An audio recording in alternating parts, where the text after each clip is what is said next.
with regard to being weaker. The fact is that I've gone head-to-head with Putin and made it clear to him we're not going to take any of his stuff.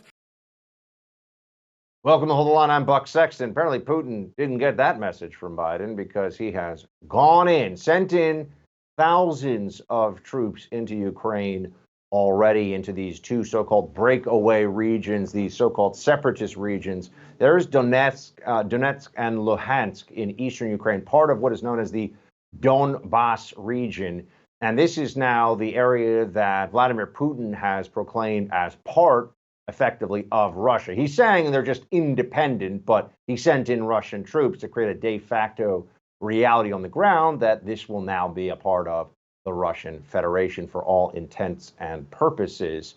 Biden, meanwhile, is under a lot of pressure to do something on the diplomatic front to try to stop this from turning into full-scale war. What's happened right now, in the grand scheme of things from a national security perspective, is pretty minor from the U.S. side of things. We don't have troops in harm's way. We're not engaged in active combat. But this could get a whole lot worse unless this is stopped now. Biden is stepping into things to say that he will impose sanctions already, and there'll be more if Russia continues with this aggression. Watch. This is the beginning of a Russian invasion of Ukraine, as he indicated and asked permission to be able to do from his Duma. So let's begin to, I'm going to begin to impose sanctions in response far beyond the steps we and our allies and partners implemented in 2014. And if Russia goes further with this invasion, we stand prepared to go further as with sanctions. Who in the Lord's name does Putin think gives him the right to declare new so-called countries on territory that belong to his neighbors? This is a flagrant violation of international law, and it demands a firm response from the international community. What is that response going to be? A firm response, President Biden says. Now, keep in mind that when Donald Trump was president, we heard a lot about Russia and how Trump was Russia's puppet and Putin was calling all the shots. It was all lies. But unfortunately, it convinced a lot of Democrats, one, that that was true, but also, number two here, that if Democrats were calling the shots, then Russia would really be on notice.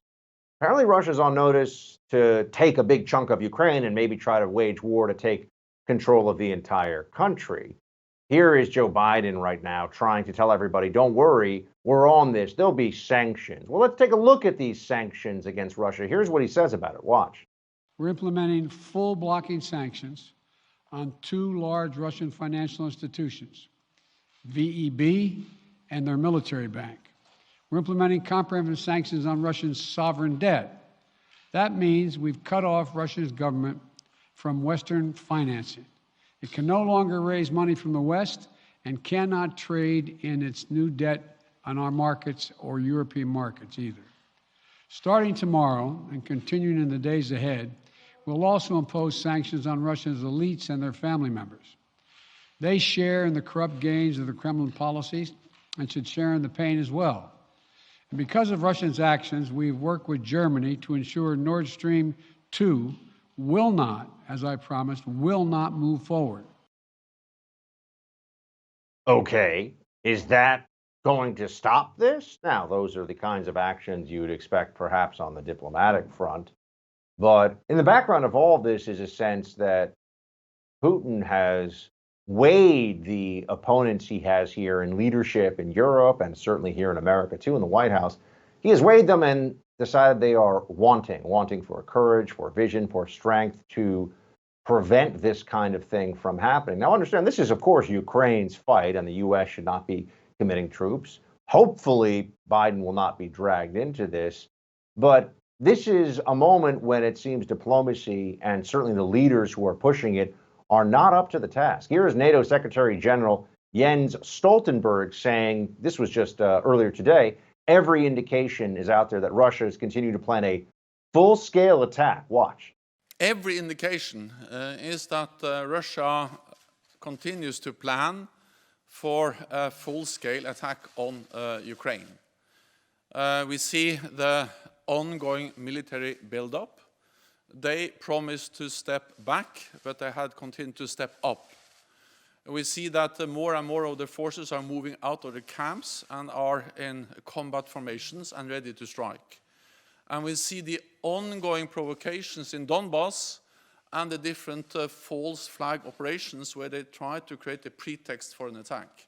And then, of course, we saw last night that further Russian troops moved into Donbass, into parts of Donetsk and Luhansk.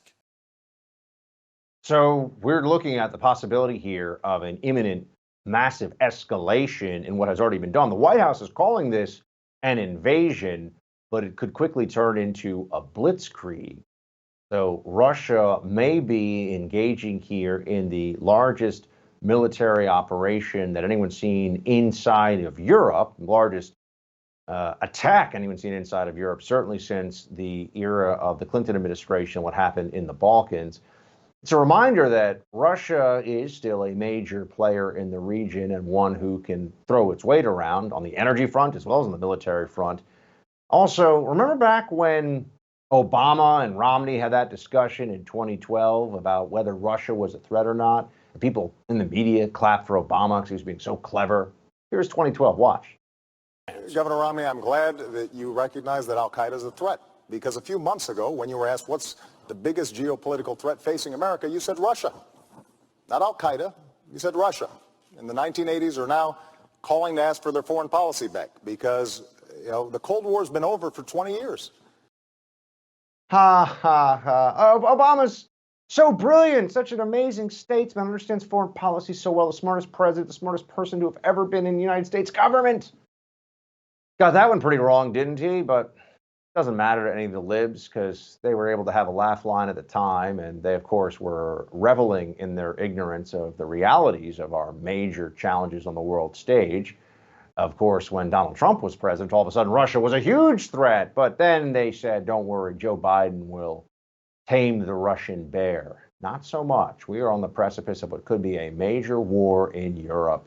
So what are they going to do? Because this is yet another crisis the Biden regime simply can't afford. They can't handle this from a polling perspective. They also can't handle it from the perspective of whether they are capable, whether this regime of the Biden White House can actually make good decisions and do what's in the best interest of the American people. So what's the plan going to be? Well, I'm sure they'll have some people out there who will say, oh, the fault here is really with the Trump administration. Here's a writer at The Atlantic, a Russia collusion loon, by the way, saying just that. Ann Applebaum, watch.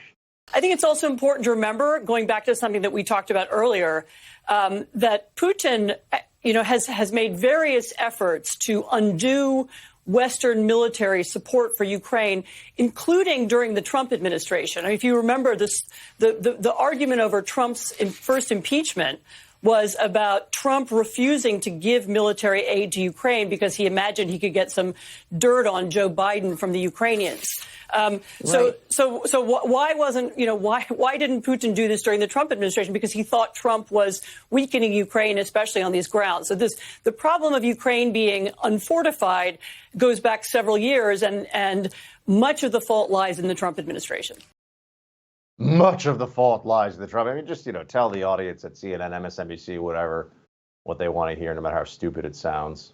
And then there's this guy who Trump hired, shouldn't have, John Bolton, saying, oh, yeah, it was that we were waiting here, or rather Putin was waiting for a second Trump term to invade. So it's also Trump's fault. Watch. Crazy. Just to go back to the Trump years, because you had difficulties there. Well, why not? Well, why not is because that's when Ukraine became so politicized as part of an impeachment. That's exactly right. And as part of decisions and conversations. There was one call in particular, the so-called perfect call that Trump had with, Zelensky, which, certainly telegraphed to the Kremlin that they could do what they wanted with Ukraine, that America would not stand up. Well, I think Putin was undoubtedly waiting for a second Trump term, but he's getting effectively almost what he would have expected then. This is going to be a victory for Russia. Waiting for a second Trump term. Sure. Tell that audience whatever they want to hear. Try to sell some books.